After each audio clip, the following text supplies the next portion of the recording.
जरा सोचिए, क्या कोई ऐसा मंदिर हो सकता है जहां देवी की कोई मूर्ति ही ना हो? आज हम बात करेंगे भारत के सबसे रहस्यमयी और शक्तिशाली मंदिरों में से एक मां कामाख्या की। ये सिर्फ एक पूजा की जगह नहीं है, बल्कि ये तो शक्ति और सृजन का एक जीता जागता उत्सव है। मतलब सोच के देखिए, एक ऐसा मंदिर जहां लाखों लोग पूजा करने आते हैं, पर अंदर गर्भगृह में देवी की कोई मूर्ति या कोई तस्वीर ही नहीं है। सुनने में थोड़ा अजीब लगता है ना? तो सवाल ही उठता है कि फिर लोग आखिर पूजा किसकी करते हैं? और बात सिर्फ इतनी ही नहीं है, रहस्य तो और भी गहरा है। ये मंदिर एक ऐसी अनोखी परंपरा का केंद्र है जो नारीत्व के एक बहुत ही प्राकृतिक पहलू का जश्न मनाता है। और वो है देवी का वार्षिक मासिक धर्म।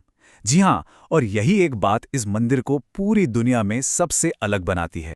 तो चलिए अब इसे थोड़ा और समझते हैं।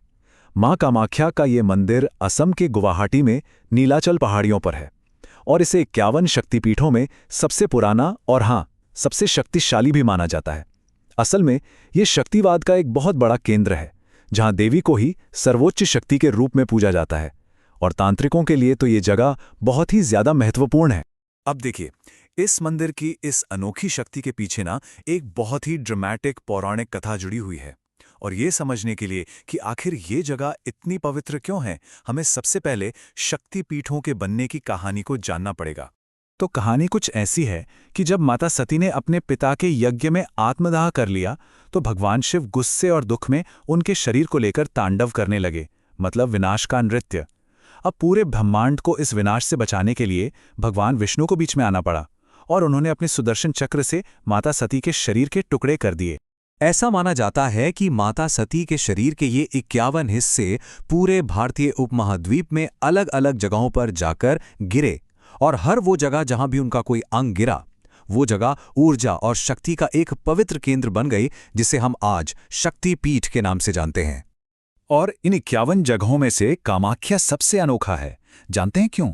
क्योंकि पौराणिक कथाओं के अनुसार यहां पर माता सती का योनि भाग गिरा था, और बस इसी वजह से ये मंदिर सृजन, प्रजनन और स्त्री शक्ति का सबसे शक्तिशाली केंद्र माना जाता है। चलिए अब चलते हैं मंदिर के गर्भगृह के उस सबसे बड़े रहस्य की तरफ, जहां हमें उस सवाल का जवाब मिलेगा जिसके साथ हमने पूरी बात शुरू की थी, कि आखिर यहां देवी की कोई मूर्ति क्यों नहीं है। तो देखिए, जब कोई भक्त मंदिर के मुख्य गर्भगृह में जाता है, तो वहां उसे कोई पारंपरिक मूर्ति नहीं दिखती, बल्कि उसका सामना होता है सृजन के एक बहुत ही मौलिक और प्राकृतिक प्रतीक से।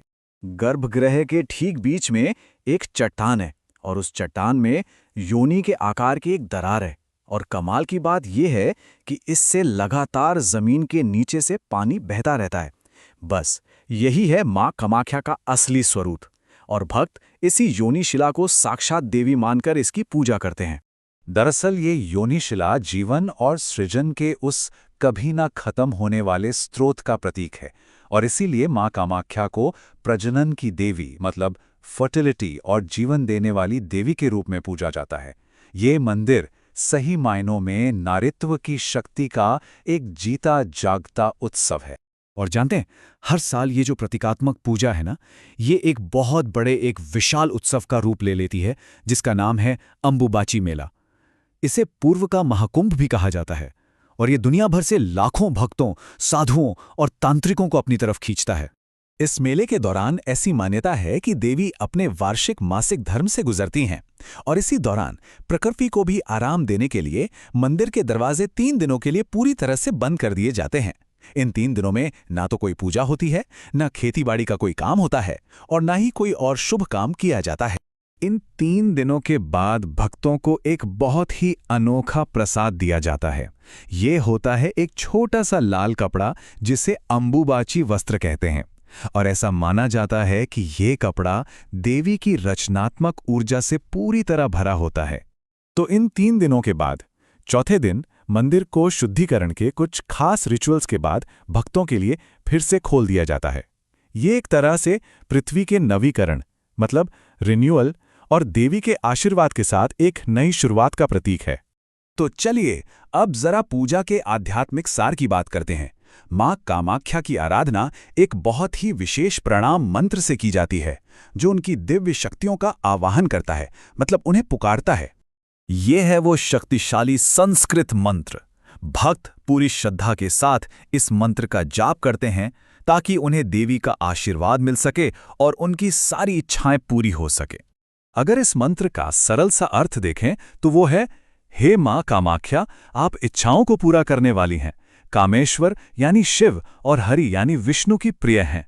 मुझे मेरा मनचाहा वरदान दीजिए, मैं आपको नमन करता हूँ। ये मंत्र दिखाता है कि एक भक्त कितने खूबसूरत तरीके से देवी के प्रति अपना पूरा समर्पण दिखाता है। और ये सारी बातें हमें एक बहुत गहरे सवाल पर लाकर छोड़ देती हैं। सोचिए, एक ऐसी दुनिया में जहां अक्सर प्राकृतिक बायोलॉजिकल प्रोसेसेस को एक कलंक या स्टिग्मा की तरह देखा जाता है, वहीं कामाख्या की ये परंपरा हमें क्या सिखा सकती है? ये एक ऐसी संस्कृति का सबूत है जो नारीत्व के हर एक पहलू का जश्न मनाती है, उसे सिर्फ स्वीकार नहीं करती बल्कि उसे दिव्य मानकर पूजती है। ये वाकई में सोचने वाली बात है ना।